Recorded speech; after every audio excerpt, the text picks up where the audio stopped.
A few days ago, we just watched the American Secretary of State, Antony Blinken, in China. He met with the Chinese President Xi Jinping, and the world heralded this visit as the normalization of relations between China and the US, something which I thought was a bit weird.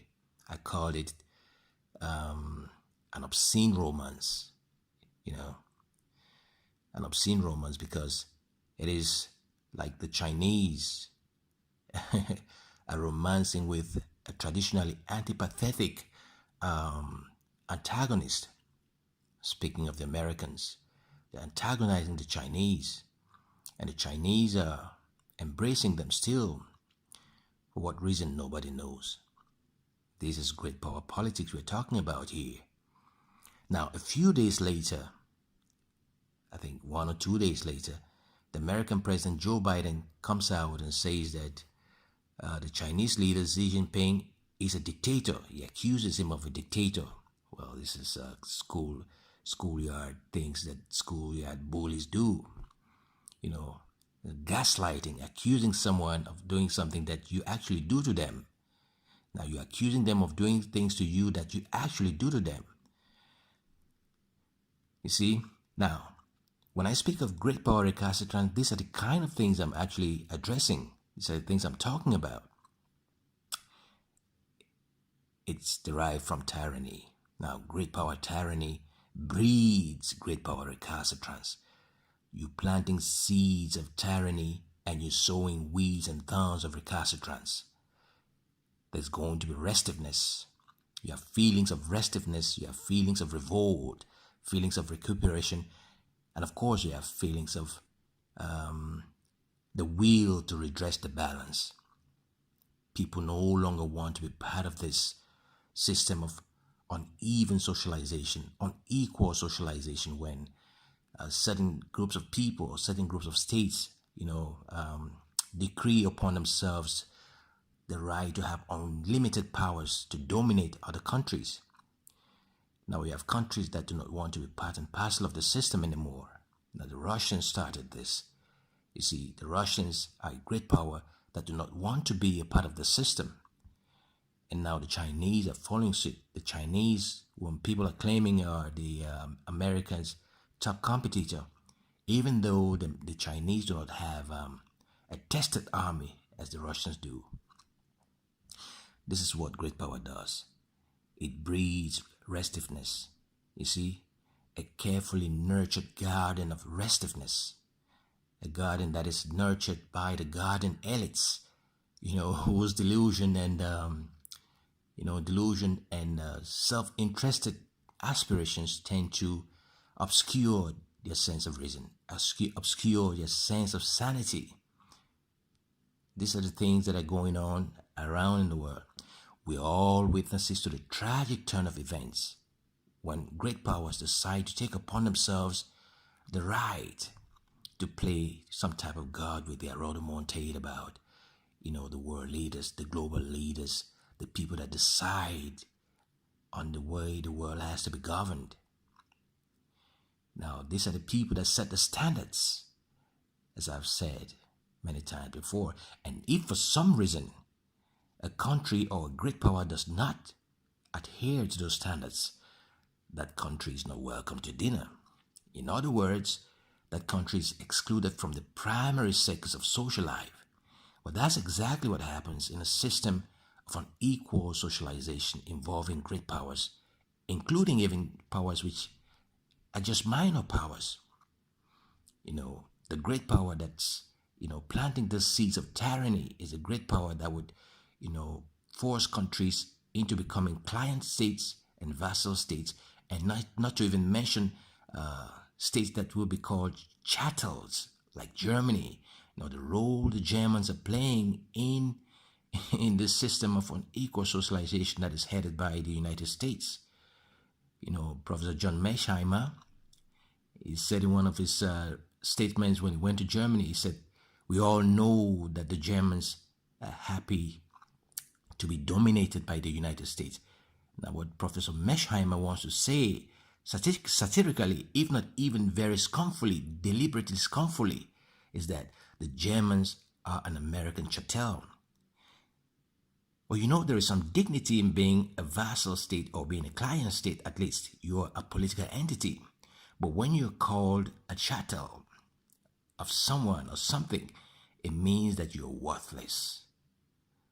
Now, the Germans have every right, to be alarmed, to be ashamed if they are not embarrassed by the conduct of their politicians or their political elites. You see, this is something that's very peculiar. Now, Germany, which was heralded as the greatest economic power in Europe, is a chattel of an outside great power. How would you say that Germany is a great power or a great economic power when it doesn't have autarky?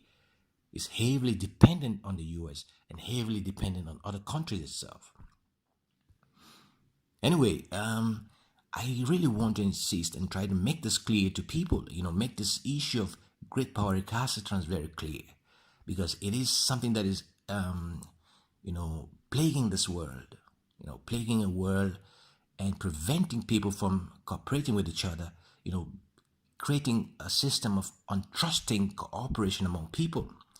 You meet somebody today and discuss one thing, and tomorrow you're accusing that person of being something that you are actually doing in the system that you created. You see, that's exactly what is going on. Now, Joe Biden accusing Xi Jinping of being a dictator when in the system of great power politics, he is the tyrant. You're trying to be the tyrant in the system, and you're accusing other people of being dictators in their own countries. It's playing some type of God with Rodomont Tate.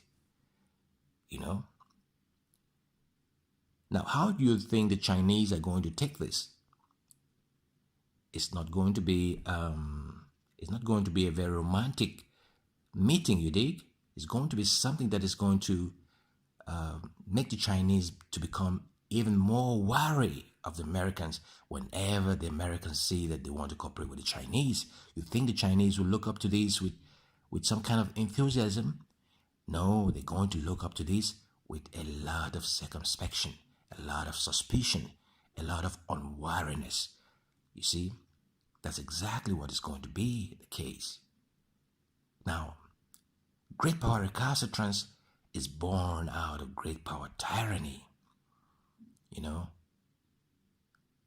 Like I said, there's going to be feelings of restiveness, revolt, recuperation, and of course, there's going to be that whole ambition to redress the balance in the system of unequal socialization, involving powers that do not want to actually respect the will of other countries or the interests of other countries.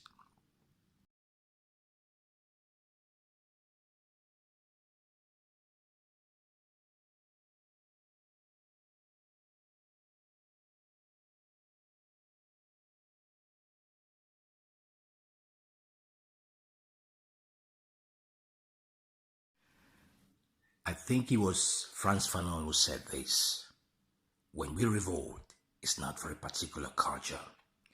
We revolt because for some reason we can no longer breathe. Oh, the good old Germany. What happened to you, Germany? Remember the Berlin Conference of 1884, when the powers of Europe at the time were summoned to Berlin and Africa was dismembered like a piece of cake. And ever since the Berlin Conference, ever since the devious Berlin Conference, the Africans are still to recover from that misfortune, from that perversity. Now, Germany is just a shadow of its old self. The Germany that we used to know is no longer the Germany that we see today. As Professor Messerschmidt said, and I've mentioned this already, the Germans are very proudly displaying themselves as an American chattel. Well, I'm just saying it, in my own words, paraphrasing him, so to speak. the Germans are happy to be dominated by the United States. These are the words of Professor John Mearsheimer, and he said these words in front of a German audience in Germany. Germany that summoned all the powers in Europe to dismember Africa into all these immediate states, all these pseudo states that make no sense when it comes to, international politics. Now look at what is going on. Look at what is going on in Britain, which used to be a great empire. The empire that has today morphed into the Commonwealth, a very benign form of a very hostile, a very combative, a very bellicose British Empire. These are all, either client states or vassals of the United States. The world is tired of this. And as Frantz Fanon said, when we revolt, it's not for a particular culture. We revolt because for some reason we can no longer breathe. Now, when a great power with a narcissistic personality trait, aspires to impose its will or decrease itself the power to impose unlimited control of the other countries, people get tired. So it's like planting the seeds of tyranny. And when you plant the seeds of tyranny, in the course of time, you're going to reap thorns and weeds of recalcitrance. As I've said, there's going to be restiveness. There's going to be revolt. Remember the revolt I talked about, what Frantz Fanon mentioned. Revolt because we simply can no longer breathe. You see, so there's going to be restiveness, there's going to be that revolt, and there's going to be recuperation. And of course, there's going to be the will to redress the balance at any cost. This is exactly what the world is about to face in this era of heightened connectedness. Now, you cannot really dissociate this notion of narcissism from, great power tyranny, because both of these aspects are intertwined in a very delicately intricate manner. You cannot dissociate them. You cannot disentangle them. Yeah, because what happens is that the great power that is using all types of witch hunting against its adversaries, you see, is using all these intrigues, political intrigue, gaslighting, and all these things, sophism, you see, and manipulation in the interaction with other countries. And well, it's just a question of time before other countries rise up to confront this system of perverse socialization, which in effect is a curse as far as international politics is concerned. Now, you would imagine that a country like Germany, which used to be a great power back in the 1800s, and even as far as, let's say, 1914 to 1916, when it was defeated in the First World War. That is when Germany lost its colonies. For example, Cameroon was one of those colonies in Africa that the Germans lost. And ever since then, the Germans have not even tried to, regain the colonies it lost in Africa. Now, Cameroon, ever since then, has still continued to struggle from a very torturing institutional problem, of regaining its autonomy. Because when the Germans were defeated, the country was divided into two. One slice went to France, which is the bigger slice, and the other slice went to the British, the smaller portion of it. You see? So the Germans have never tried to recover some of this lost territory. And the Germans have continued to play this kind of, strange politics in the system of unequal socialization. A system in which you have some country or some countries, plural, that have taken upon themselves to impose the system of empire upon countries which are not willing to be part of that system anymore. You dig? So this is exactly the way you have to explain it to people. When you sow seeds of recalcitrance, no, when you sow seeds of tyranny, you're bound to reap nothing else but recalcitrance in due course.